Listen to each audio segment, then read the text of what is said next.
In the winter of 1854, a child was born in rural Pennsylvania beneath the howl of a blizzard. At first glance, he seemed fragile but alive, another infant cradled against the storm. But as the years slipped by, something terrible became clear. He did not grow. While other children shot up like young trees, he remained frozen in the body of a toddler, untouched by time itself. Neighbors whispered of curses, doctors came and failed, and his parents clung to fading hope. This is the haunting tale of the boy who lived, yet never changed. The storm came first. A howl that rattled window panes and set the timbers of the farmhouse groaning like an old ship at sea. Snow pressed against the glass in waves, and beyond the fields the night had disappeared, swallowed whole by the blizzard. Inside, a single lantern burned, casting its amber glow across wooden beams and pale anxious faces. The cries of a woman in labor rose and fell with the wind. Each contraction bent her frame, her knuckles white as she clutched the edge of the bed. The midwife, a stout figure with trembling hands, wiped her brow, whispering prayers under her breath. The husband paced the floorboards, boots leaving damp streaks from the snow he had carried in. He could do nothing but listen. The room was filled with the smell of sweat, iron, and smoke from the fire struggling to keep the cold at bay. Then silence. A pause so heavy it seemed the storm outside had hushed to hear what would follow. The midwife leaned in, urging the child into the world. At last, life. A small body emerged, slick and shivering, its skin pale as milk under the lantern's flicker. But there was no cry. No wail to cut through the winter night. The father froze. The mother reached weakly, panic rising in her chest. The midwife rubbed the infant's back, whispered commands, then struck the soles of its tiny feet. At last, a sound, thin, fragile, a whimper more than a cry. It did not fill the room. It barely stirred the air. But it was enough. The boy lived. Still, something in the room had shifted. The midwife's eyes lingered too long, her lips pressed into a line. The father noticed, though he dared not ask. He only wrapped the boy in rough linens and placed him in his mother's arms. She looked at him as all mothers do, with relief, with trembling love. Yet the lantern light revealed features strangely calm. No redness in the cheeks. No restless fists. The child simply lay still, watching with eyes too quiet, too old. Outside, the wind screamed, rattling the shutters. The farmhouse seemed small, fragile, as though the storm pressed against its walls with an ancient hunger. Inside, the boy's chest rose and fell in shallow rhythm. The midwife whispered again, words half prayer, half warning. Neighbors would later say the blizzard was a sign. That the storm marked his arrival like an omen carved in snow. But in that first hour, his parents felt only exhaustion and the fragile weight of a child they did not yet understand. They could not know that time itself would betray them. The lantern hissed as oil burned low. The mother drifted into a restless sleep. The father sat watch by the fire, the boy swaddled against his chest. Outside, the storm raged without end. And in his arms lay an infant whose stillness was not the stillness of peace, but of something the world was not ready to name. The first months passed as all infant months do, long nights broken by feeding, the soft coos and half-dream murmurs of a newborn. At first, nothing seemed unusual. He was smaller than most, yes, but alive, breathing, holding on. His parents counted blessings where they could. But seasons changed. Winter thawed into the heavy mud of spring, spring into the dry gold of harvest, and still he remained the same. Other children of the village learned to crawl, to totter on uneven legs, to cry with lungs that carried through fields. Their bodies stretched, bones lengthened, hair thickened. This boy did not. He could sit, he could stare, his tiny hands curling like fragile twigs. Yet the softness of infancy clung to him, refusing to release its grip. His face carried no new lines, no signs of growth. He looked like a child barely a year old, even as years passed quietly by. At first, neighbors spoke in hushed tones. Perhaps he was simply slow, they said. Perhaps nature would catch up in her own time. But as months became years, hope curdled into unease. Mothers pulled their children closer when he was near. The older men muttered that such stillness in the body was not natural, that a child frozen in time could not be right in the eyes of God. His parents clung to denial. His mother dressed him carefully each Sunday, smoothing his pale hair, pressing tiny shoes onto feet that never seemed to outgrow them. In church pews he sat small and silent, while around him the other children wriggled and grew restless. The pastor's voice echoed, and still he seemed apart, trapped in the fragile glass case of his body. 1 year blurred into 3. 3 into 5. The milestones never came. No sturdy legs to run the fields. No broadened shoulders. No voice deepening with age. Only the still, small frame of a toddler, carried now by a father whose arms grew more burdened each season. The world around him refused to slow. Fields were plowed, crops harvested, barns raised. Neighbors' sons shot up toward manhood, their hands roughening with labor, their faces shadowed with the first traces of adulthood. But this boy remained. The difference was no longer something that could be ignored.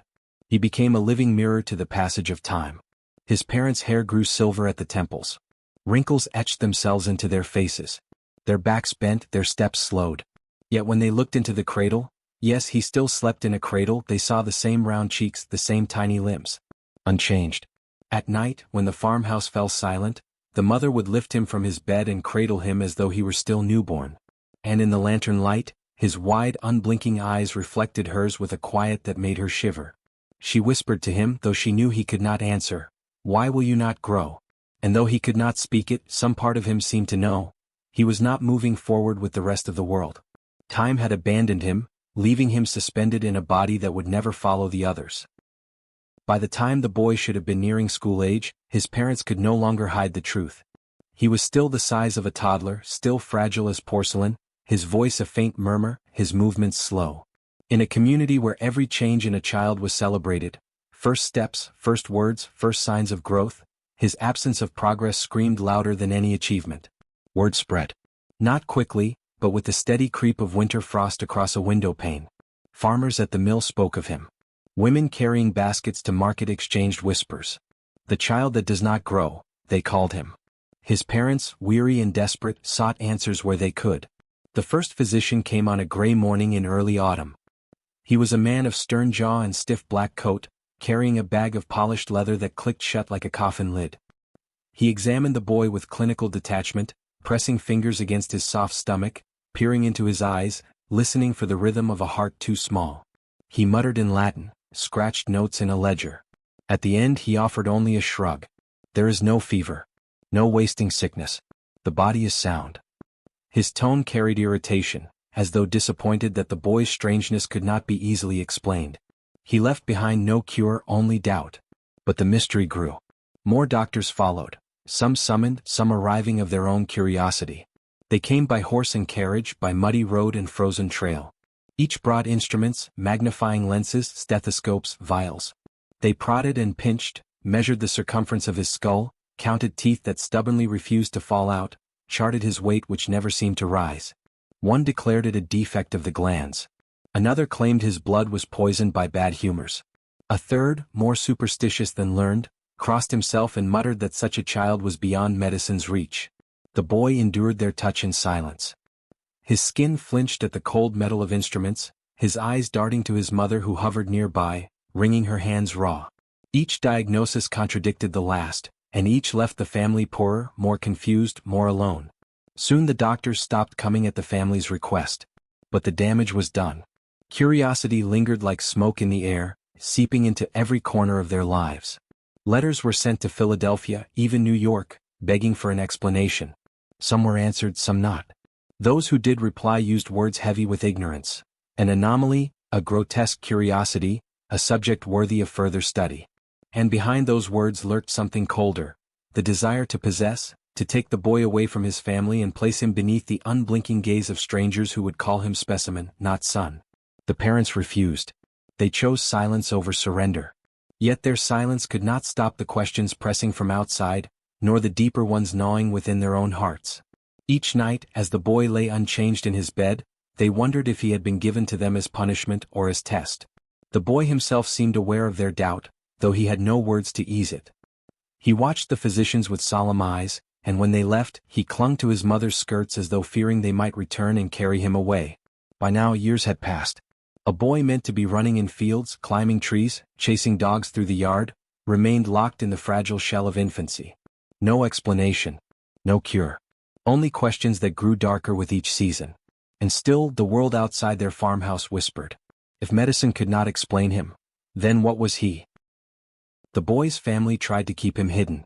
Curtains drawn, visits declined, questions answered with silence.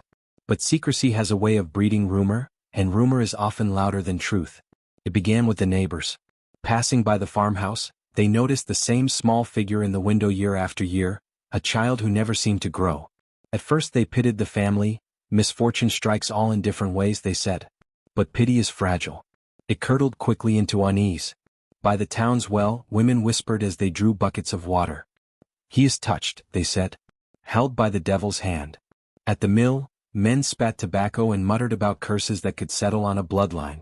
Old wives, their faces cracked like dry riverbeds, leaned close to younger ears and spoke of changelings, spirits that steal into cradles at night, leaving behind a false child, a hollow shell meant to trick the living. And what else could explain a boy who did not grow? The family felt the weight of every glance. In church they sat at the back, the boy pressed close between them, his small body wrapped in a coat too fine for its size, his head bowed. The pastor's sermons grew sharper, warning of sins passed down, of unnatural afflictions as signs of divine displeasure. Though no name was spoken, the meaning was clear. Children, cruel in their simplicity, gave voice to what adults only hinted at. They mocked him in the road, chanting songs about the baby man, running circles around him with jeers that stung sharper than stones. He could not chase them. His legs were too short, too frail. He could only watch, eyes wide and glassy, as laughter cut into him like knives. His parents did not fight back. To fight would be to admit, to give fuel to the fire. Instead they carried him home, heads low, hearts heavy. Behind closed doors they told themselves they could endure. But endurance is not protection. The town's eyes never stopped watching. At markets, voices hushed when his mother appeared. Men leaned against wooden posts, chewing and spitting, saying little but looking too long. Some women crossed themselves when the boy passed, as though a shadow followed in his wake. He became a story told around firesides, sometimes as warning, sometimes as entertainment. The child who would not grow. The tale spread, taking shape in mouths that had never seen his face. Each telling made him less human, more legend. And still, each night, in the small farmhouse, his parents tucked him into bed like any other child. They whispered prayers over him, though their own faith wavered. Outside, the wind carried whispers through the trees, whispers that did not fade with time. He was no longer just their son. He had become something larger, something the village needed to explain, to fear, to condemn. And the boy, small, still, unchanging, felt their eyes even in his dreams. Children can be cruel in ways adults would never dare. Their words cut without hesitation, their laughter rings louder than reason. And for the boy who never aged, the cruelty came sharp and constant. On Sundays after service, the churchyard filled with shouts and running feet. The other children played tag across the graves, climbed fences, wrestled in the grass. He tried once to join them, his small legs stumbling across uneven ground. The game stopped. Heads turned. A hush fell, broken by snickers that swelled into laughter. "Look at the baby man," one boy jeered, circling him. "Still crawling when we can run." Another mimicked his halting steps, exaggerating the weakness until the others doubled over with laughter. The sound echoed against the stone walls, cruel and endless. He tried again on another day, reaching for a ball that rolled near his feet. But when he bent to pick it up, the others snatched it away, tossing it high above his reach. "Too small," they said, their voices dripping with mockery. "Too slow." They knew he could not keep up. That was the point. The sting was not only in their words but in the exclusion. Games closed without him. Doors of barns slammed shut when he approached. Invitations never came. He lingered at the edges, watching life unfold as though from behind a pane of glass. At night, his mother found him curled on his bed, hands tight around a blanket, his small chest rising with the soundless sobs of a child who cannot name his pain. She tried to soothe him with stories, with prayers whispered into the hollow silence, but nothing could soften the knowledge that he was alone. The cruelty did more than wound, it carved. It left behind the deep grooves of loneliness, the sense that he was less than human, a figure apart from the children who grew taller, stronger, freer with each passing year. And so he withdrew. His laughter grew rare. His voice softened into near silence. The world had pushed him to the margins and he learned to stay there, watching, waiting, a prisoner in a body too small to fight back. But time did not stop for the others. The gap between him and them only widened, and with it, the cruelty sharpened. Childhood games turned to adolescent taunts, and his stillness became unbearable to those who could not understand it. The world was growing without him, and it did not grow kindly.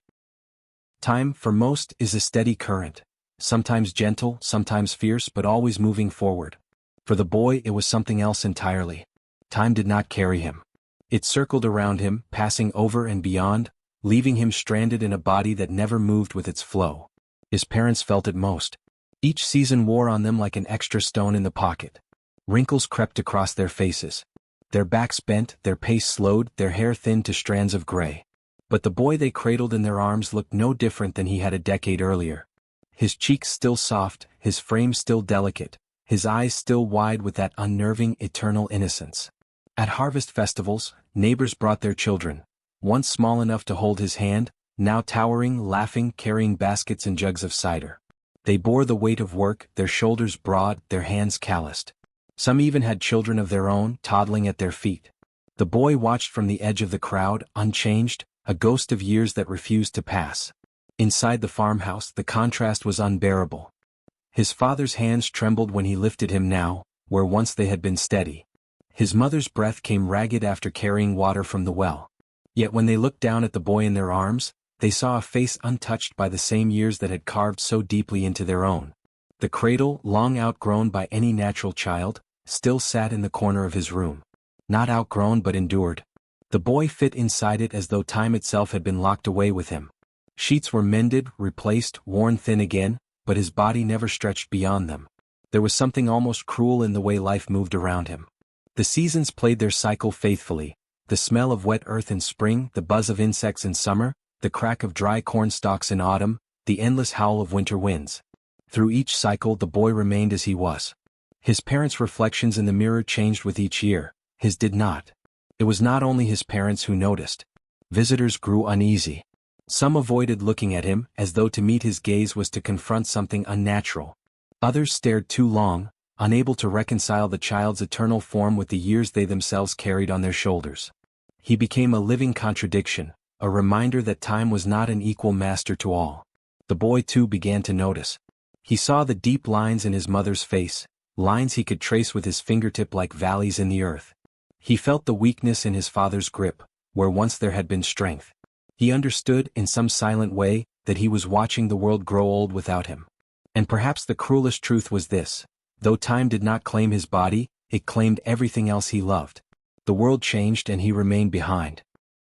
By the time the boy should have been stepping into manhood, his family's strange secret had traveled far beyond the borders of their small Pennsylvania town. Curiosity is a fire that spreads quickly, and soon the boy was no longer just the subject of whispers in the marketplace. He was a rumor carried along muddy roads and into crowded taverns, a tale traded in hushed tones between traveling merchants. Doctors came first. Not the local physicians who had long since given up, but men from the cities, Philadelphia, Baltimore, even whispers of interest from New York. They arrived with leather satchels and polished boots, carrying themselves like hunters on the trail of something rare. And in truth that is how they saw him. Not a boy, not a son, but a specimen. They crowded into the farmhouse with their instruments, gleaming brass scopes, jars of pungent chemicals, paper and ink to record their findings. The boy endured their examinations with quiet dread. Cold hands pressed against his chest. Fingers pried open his mouth, counted teeth that never loosened. Light was shone into his eyes until they watered. One man clipped a lock of his hair, pocketing it as though it were a relic. Each doctor left behind thick notes filled with contradictions. Words like degeneration, anomaly, frozen development. None could explain him, but all agreed on one point: he was extraordinary. Extraordinary enough to be studied further. Extraordinary enough to be taken. Soon came letters bearing promises: money for the family, lodging and care for the boy, opportunities to advance medical understanding. His parents burned the letters in the hearth, but more always followed, arriving with each new season like locusts that would not die. And where medicine crept, spectacle was not far behind. Word reached the ears of men who made their fortunes on the strange and the grotesque. Traveling showmen appeared at the farmhouse door, their voices slick with persuasion. They spoke of exhibitions, of glass cases and velvet curtains, of crowds who would pay a small fortune just to see the eternal child. The offers came with bags of coins. Enough to ease the family's debt. Enough to keep food on the table through harsh winters. But the cost was unthinkable. Their son displayed like an animal in a cage. His father turned them all away, jaw set, fists clenched. His mother wept quietly at night, knowing each refusal earned them more enemies, more resentment. Poverty weighed heavy, but shame weighed heavier. The boy himself said little. His voice, small and fragile, carried no demands. But in his eyes was a flicker of fear each time a stranger entered the room, each time another hand reached toward him as though he were an object to be claimed. He understood even if he could not name it, the world did not see him as human. Years stacked upon years and still he did not change. His body remained a child's, but the way people looked at him grew darker, more desperate. He was no longer just a curiosity of the town, he was a prize to be fought over, dissected, displayed. The farmhouse, once a place of refuge, became a cage of its own. His family barred the doors, shuttered the windows. Yet the knocking never stopped. Each knock carried the same message, spoken or unspoken. He is not yours. He belongs to science. He belongs to us. And in the silence that followed, the boy's parents knew the truth: they could not protect him forever. When science gave no answers and when neighbors offered only suspicion, the family turned to the only refuge left to them: faith. His mother, worn thin by years of sleepless nights, knelt at the side of her bed until her knees bruised against the wood. She prayed with the desperation of one bargaining with heaven itself. Each whispered word rose like smoke: that her son might be healed, that his body might break free of the chains that bound it, that he might grow as other children grew. She lit candles in the small church, though her hands trembled so badly the wax spilled across the stone floor. But silence was her only answer. The boy remained unchanged. His father, once a man of stern resolve, retreated into silence of his own. He spoke little, worked long hours in the fields, his back bent more with each season. At supper he sometimes stared across the table at his son as though searching for recognition, some glimmer of normalcy in those wide, unaging eyes. None came. He would lower his gaze, chew in silence, and retreat to bed before the fire burned out.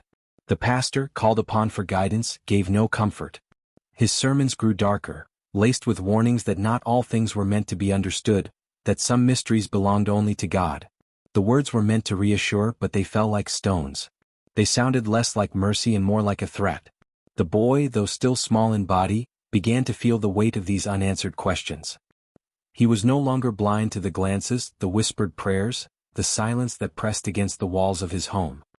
He looked at his reflection in a basin of water, round cheeks, tiny hands, the face of a child, and behind it he sensed something cruel. Was this to be forever? Would he remain in this prison of flesh while the world aged, while everyone he loved withered away?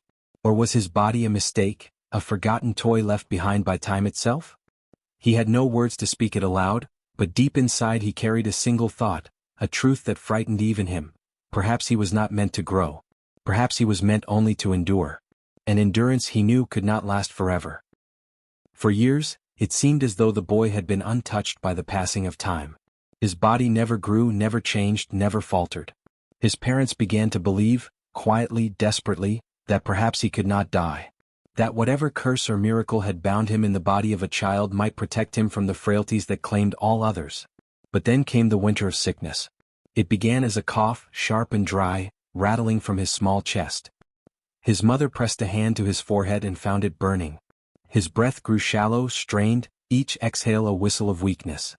Fever spread through him like fire through dry leaves, and the body that had resisted time could not resist disease. They tried everything. Poultices of herbs, cool cloths pressed to his head, whispered prayers over his still form. Physicians returned, their faces grim, muttering of infections and wasting fevers. None stayed long, perhaps out of fear, perhaps because they knew no cure would be found in their books. The boy's parents clutched at every scrap of hope, but hope slipped from their grasp like water through cupped hands. Days blurred into nights. The fire in the hearth cracked and popped, shadows stretched long across the farmhouse walls. His father sat rigid in a chair by the bed, eyes red, hands folded tight. His mother scarcely slept, spooning broth to lips too weak to drink, humming lullabies as though sound itself could keep him tethered to life. The boy endured it quietly. No screams, no thrashing, only the labored rhythm of his breathing. His eyes, still wide and unchanging, stared past them at something neither could see. Perhaps he knew, in some way they could not, that his body had finally reached its limit. On the seventh night the fever surged higher than ever. His breath came in shallow gasps, each weaker than the last. His mother wept openly now, begging aloud for mercy, for one more day, one more chance. His father bowed his head into calloused hands, whispering words that broke under their own weight. And then the sound stopped. No breath. No cough. Only the hush of a farmhouse swallowed in silence, the kind of silence that feels heavy enough to crush the chest. The boy lay as he always had. Small. Fragile. Still. His face unchanged, as though frozen at the age of one even in death. The mother clutched him to her chest, rocking as she had in those first days after his birth, when the storm howled outside. The father could only stare, knowing they had outlived their child, yet also knowing in some impossible way that he had been denied life from the very beginning. Time had never claimed him. But sickness had. And in the cold farmhouse, beneath the echo of the storm outside, the eternal child was gone. The grave was small. Too small for a life that had stretched across so many years, and yet the size fit his body as though time itself had measured it. A plain wooden coffin, carried by trembling hands, lowered into the frozen soil of a Pennsylvania hillside. Snow fell in faint whispers, settling on shoulders, on hats, on the mound of earth waiting to cover what remained of him. His parents stood side by side, their faces hollowed by grief and exhaustion. They had buried a child before, yet this was not the burial of a child in the usual sense. The boy had lived for years beyond counting, and still his coffin looked no different from one made for an infant. It was as though time had denied him not only growth, but even the dignity of an ordinary death. The pastor spoke words over the grave, though his voice trembled with unease. He called the boy a mystery, a reminder that the ways of God were not meant to be understood. Some nodded solemnly, others crossed themselves, unwilling to stand too close. The town that had feared him, mocked him, whispered about him, now stared at the small coffin with a mix of sorrow and relief. The eternal child had been returned to the earth. But his story did not rest with him. 4 years after, his name was spoken in hushed tones. Parents told their children not to wander past the farmhouse, not to linger near the graveyard where his stone stood. The inscription was simple: his name, the year of his birth, and the year of his death. To any passerby, the numbers made no sense. How could a boy live that long and remain so small? The dates themselves seemed to whisper of the impossible. Travelers who heard the tale carried it further, reshaping it as stories always are. Some called him cursed, a changeling left in place of a human child. Others called him blessed, a soul spared from the corruption of age. Over time, his life blurred into folklore, his true face lost beneath the weight of rumor and imagination. Yet for those who had seen him, who had looked into the wide, unchanging eyes of a boy trapped in the stillness of infancy, he was never forgotten. He lingered in their minds like a question without an answer, an unease that could not be named. And perhaps that was his final legacy. Not the years he lived, nor the strangeness of his body, but the silence he left behind. The silence of knowing that there are mysteries which cannot be explained, truths that cannot be measured by science or scripture. In that silence, the boy remained eternal. Not in flesh, not in bone, but in memory, forever the child who never changed. And as we close his story, we are left with the haunting reminder: some lives are not measured in years, but in the shadows they leave behind. If this tale unsettled you, stay with us. More forgotten histories, more haunting mysteries wait to be unearthed. Subscribe, share your thoughts below, and keep watch, because stories like these are never truly finished.